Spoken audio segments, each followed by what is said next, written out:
Sėdi mes su Andreliu, žaliuoju stogeliu.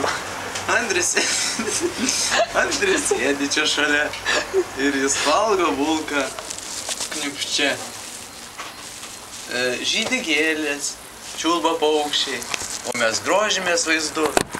Nulūžo man krenkas, bet nerūpi man, apstu jų.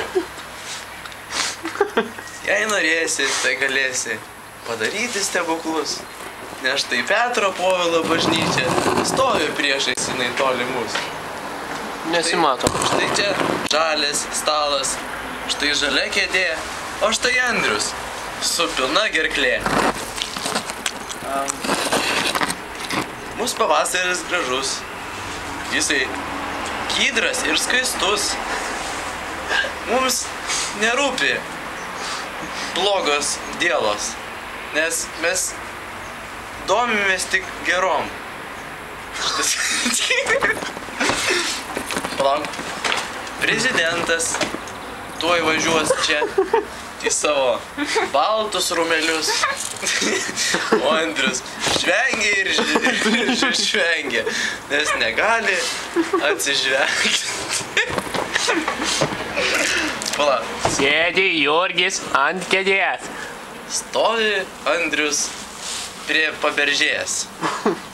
Štai troleibusas važiuoja į stotelę Gerosios Vilties.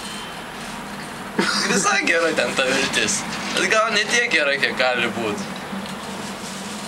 Nevarau aš kaip Erlickas,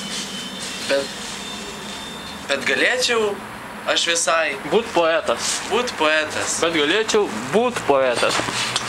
Jei norėčiau būt poetu, nevažinėčiau aš DH. Ne, jei norėtum būt poetu, tu nupirktum mamai gėlės. Jei nupirkčiau mamai gėlės, nebebūtų lyto ant krankų. O krankai toks dalykas, kuris lūžta žmonėm dažnai. Supranti, žiūrovė, tu kitą kartą atsargiai.